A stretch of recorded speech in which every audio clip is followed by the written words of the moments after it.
Now it's all system go as more than 90 wards, rather 54 municipalities across the country will of course contest in by-elections today. Well, our reporters across the country are covering this one-of-a-kind by-elections. I'm now joined by Govan Whittles, who is in Riverlea, Monique Mortlock is in Philippi, and Thuba Vilane is in Umlazi. Good to have you, colleagues too. I would like to start with you then, just check how's it going there on the ground. Tumelo, yes, indeed. We are here in Umlazi in a school called Iskhumbuzo in Ward 81. Just before I speak about the election that are taking place here, Tumelo, today is a very rainy day in Durban. From yesterday, it's been falling. We just received news now that there is a person that has been confirmed dead when the house fell over him. We're still yet to confirm the full details. But where we are, Tumelo, we're with the chairperson of the IEC, Glen Mashinini, who's going to give us the picture of how the voting has started and how is it going. Thank you so much for your time, Chair. Just take us through, since the stations opened this morning, how everything is going. Yes, throughout the province we've received very positive news. All our voting stations have opened and they've opened on time. And we are very pleased that we can see people streaming in, even when the conditions of the rain are having a problem. But at this stage in the area that one is at, we've seen that the preparations have gone according to plan. As we were preparing these elections, we also had the 2021 local government elections, where we will be conducting elections that, if they are under COVID, we wanted to make sure that we were prepared. So this has given us a dry run, and in my assessment I can see that all the standards that we put in terms of our policies and training are being implemented very effectively. Very briefly, Chair, any measures that have been put in place as we understand that the rain is falling throughout the province? Well, we will deal with the case-by-case scenario. Where there are any issues under normal, is then you have to work out what is the best way to continue with the elections, because elections must go on. And at this stage, where we are, other than the rain outside, the facilities, the infrastructure is quite well. We do have certain areas where, because of the schools having the metric exams, so we had to make makeshift arrangements. But the provincial electoral officer is in touch with the people on the ground to see what measures or any issues that are disturbing or could disturb the elections. But so far here in Umlazi, we can see, as you can see for yourself, I mean, the station has got the personnel, all of them showed up on time, all of them in the gear, and we are very happy with. All we need is to encourage people that, you know, they must come out and come out in their large numbers to register their choices politically. Indeed, we need to encourage people to come out and register their choices, as people are doing that here in Ward 81. We understand that this is one of the biggest voting stations here in Ward 81. About over 8,000 people are expected in this station alone. We will be traveling around the city. We understand there are 4 by-elections that are taking place in eThekwini alone. There is one which is not far from here, which is in Ward 84. We'll also go there. We were expecting that we'll also be joined by the MEC for Kokta, who is also responsible for disaster management in the province. We will be able to speak to him and to understand in terms of the preparations and their readiness for the election, as well as the measures that they have put in place to deal with the rain that is falling in the province. Indeed, Thuba. And while that happens, let me move on to our colleague Monique Mortlock in Philippi. Monique, the last time we had a conversation, it seemed there was no voter inside. Has that changed? We've seen 1 or 2 voters coming in. I was hoping to grab a few of them, but they sped off. As you know, it's still early in the day. Some voters might still be at work or doing whatever it is that they're doing, and it could still pick up because the station will be open until about 7 o'clock tonight. But I've quickly just grabbed the ward councillor candidate for the ANC here in Ward 88. As you know, the previous ward councillor passed away due to COVID a little earlier this year, and that was also an ANC ward councillor.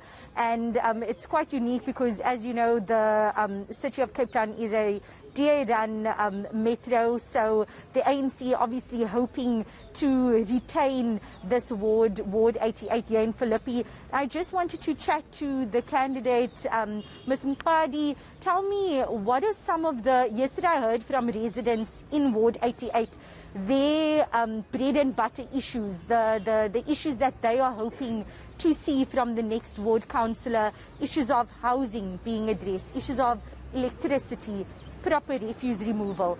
What is it that you will be bringing to the table? What are the most pressing issues for you to tackle? Okay. The issues I can tackle if I will be a candidate elected is the issue of poverty, unemployment, a poor service delivery in our area is not good. The DA governs this Western Cape, but they don't care about the black areas. For instance, where I stay at Kosovo, there's no road. The problem of Ward 88, all areas, there's a blockage of trains. Yes. And obviously, as a ward councillor, if you are elected, it will be in your power to see these things change. The previous ward councillor, also an ANC an official, seeming to not have done that because, as you mentioned, these are still problems in the area. What will you do different? I will make sure that the service delivery comes to the people. Yes. Thank you, ma'am. Thank you very much for your time. That was Vuyolwethu Mqadi from the ANC. The other candidates also vying for this position are from the DA, EFF, and 2 other smaller parties.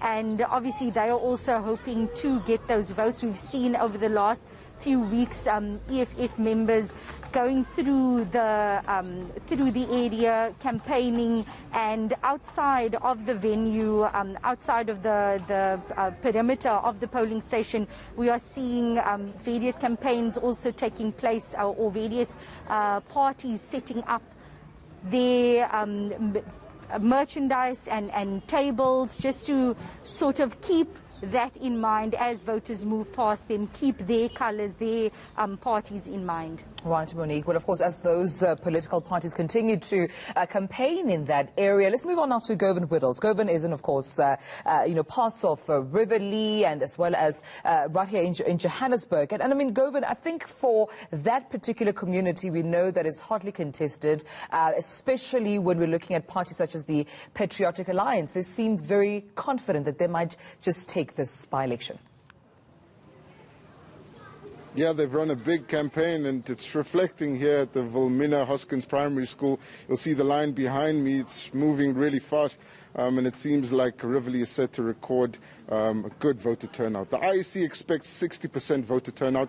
That's 20% higher than the national average of 40%, and that's despite year on year the voter turnout decreasing by 7% in the local election. So we'll have to see what that looks like. But here in Riverlea, the DA is defending this ward. That's despite this big campaign by the Patriotic Alliance. And let's speak to the DA's candidate now, Mr. Chahracan Khana Amod. He is a PR councillor for the Democratic Alliance, but also the candidate for the DA in this election. Mr. Amod, thank you so much for your time. So what do you think are the issues that will define this election, and are you confident that the DA can retain control of this ward? Good morning, and thank you. I greet the viewers in the name of peace and blessings. Yes, I do. I think the DA can make a big difference here. This was a DA ward for the past 10 years. The by-election came about in January. We went through the process and I was elected the candidate, although I'm a PR councillor. So I'm standing in this ward. And yes, the DA can deliver here. So which issues do you think will define this election today? You see, it's service delivery. It's all about service delivery. You know, service delivery is key. And this particular area, this ward, it's quite a big ward. They need a lot of help here. There are major issues here, also minor issues. Do you want me to elaborate on this? We know some of the issues are sanitation, access to housing, unemployment, and we've seen the Patriotic Alliance coming in here and offering some solutions, repairing flood damage. But how do you perceive the threat of the Patriotic Alliance in unseating the DA in this ward? You see, it must be continuity. Continuity is key. We as the DA, we are a structured party. You know, we have principles of freedom, fairness, opportunity. We have qualified, we have experienced people within the DA.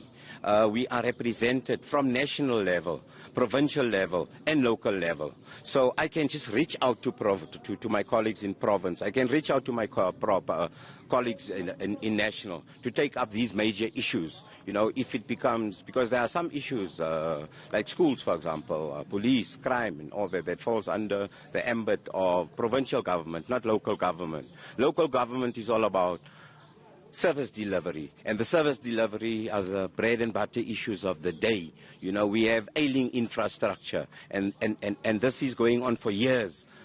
This was one of the forgotten areas in the community. Hence, the DA needed a committed, hardworking community person, you know, which I think I am. I'm serving communities for more than 30 years. I've served on religious bodies. I'm still serving on school bodies, you know, young people. I'm serving on the governance of school bodies. Young people, I just have a passion for helping people. And may I say this, I am a councillor.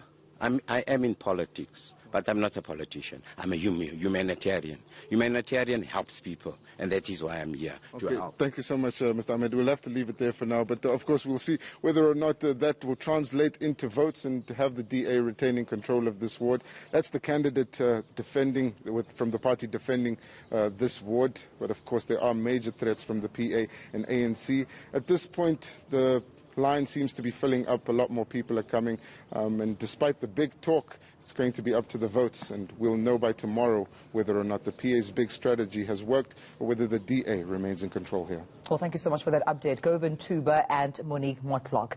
That's where we'll leave it for now.